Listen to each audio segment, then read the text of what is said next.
All right, welcome everybody. We're very lucky today to be able to be joined by Duncan Lee, who is Director, Investment ESG at AIA, the group office. Really excited to have a chance to speak with him today about his role within AIA and specifically kind of the sustainable investment and green finance space and where he fits into that and then where he thinks that it's going. So welcome, Duncan. We're really glad to have you. Great. Thank you for having me, David. Yeah. Do you mind introducing kind of yourself, your role, what it is that you do at AIA? Sure, with pleasure. I'm Duncan. Based at the group office here in Hong Kong. I used to be a lawyer. In fact, I still have the legal. We never give up that part of our identity, Duncan. Even if Absolutely. we're repentant, yeah. And I kind of joined AIA as a lawyer originally, looking after investment legal, derivatives, investment management agreements, and similar things. And I inadvertently came into ESG through our group chief investment officer, Dr. Mark Conan. But since 2019, the beginning of 2019, I've been doing investment ESG full time. And to your question, David, what do I do? Number of things that we do. I have responsibilities for integration or continuing and developing the integration of our investment processes. There is a stewardship that I help. I don't oversee it now because we have a separate team for that, but I help coordinate that. Net zero is a big part of our work. And then there's disclosures. Disclosures both we have an annual ESG report, so I write the sustainable investment chapter of that. We also make disclosures such as our UN PRI, Principles for Responsible Investment, and ESG rating agency submissions such as CDP. And also advocacy work. What that means, speaking to professionals like yourself, academics, presenting to students, and also industry associations as well. So there is a communications aspect of the role as well. Now, my understanding is that you're the second person within AIA that's held this role before. Is that correct? Yes. And so it's not exactly new, but I also would not call this a kind of old type of role within your organization or otherwise. And I'm just curious kind of how you see how this fits into AIA altogether, but then in terms of like the broader space, what does this type of role and the existence of this type of role mean for a global organization? Like, in other words, why does it exist? It's a relatively new thing, so like what is the point? Great question. Thank you, David.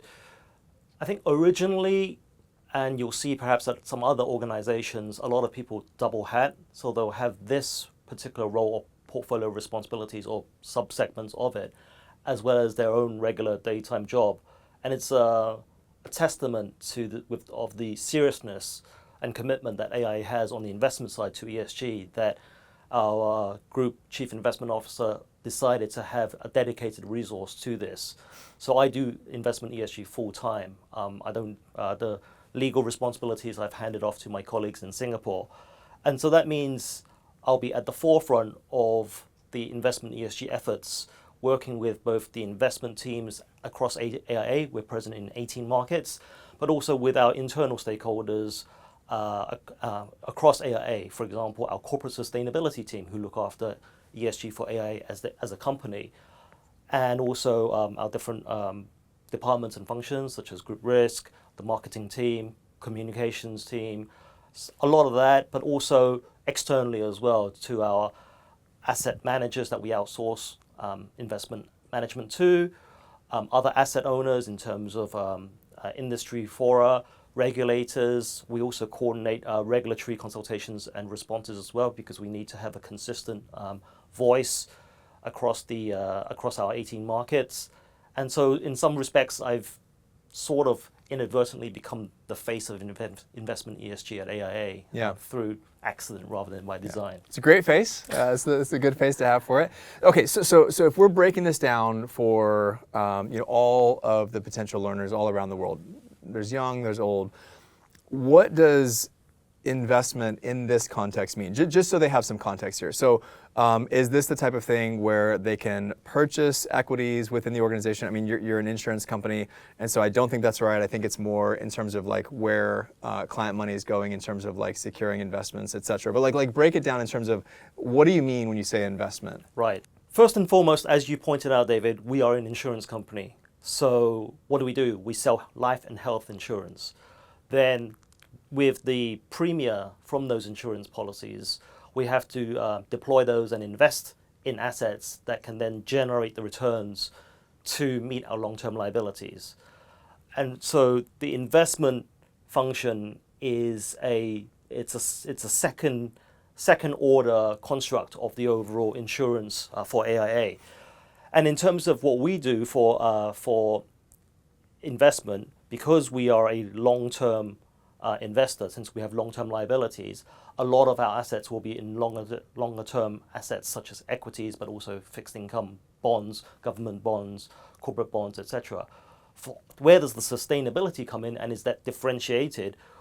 We have integrated ESG into our investment process. So we've actually embedded it in several ways. We've embedded it into our investment mission statement. So the investment part, the sustainable investment part, is to drive sustainable behavior and seek sustainable outcomes. We also then mean that in terms of how we play that, we have, as I mentioned before, integration. So we've continually developed the way that we integrate ESG principles into our investment processes. From our research processes, we now systematically score all of our investee companies, so on the fixed income and listed equity space, on how those companies are doing from an ESG perspective.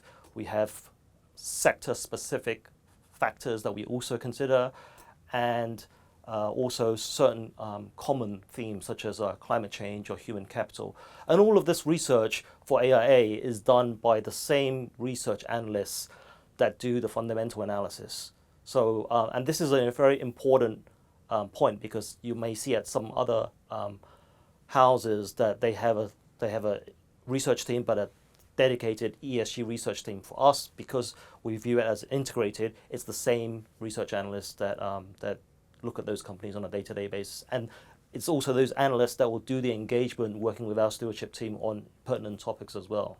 And then does a similar team or a similar function also look at from AIA in terms of your operations internally, or is that a separate group or separate team in terms of like from an ESG perspective in terms of like internal operations? For internal operations, that's part of the group ESG team that look after AIA as a company. Yep. So for example, the emissions that we generate from the electricity we consume, or the buildings that we occupy, or corporate travel, that's looked after by a separate team. We're purely focused on the investment aspects of ESG. And then all of that can be captured in like an ESG annual report? Or, That's right. All those disclosures will be made in our ESG report, and we also make a number of climate disclosures as well, particularly in relation to our investment portfolio, because we're a supporter of various organizations. I mentioned the UNPRI previously. We're also a supporter of the TCFD, soon to become the ISSB. So we make our TCFD, that's the Task Force for Climate-Related Financial Disclosures. We make those disclosures in our ESG report on an annual basis.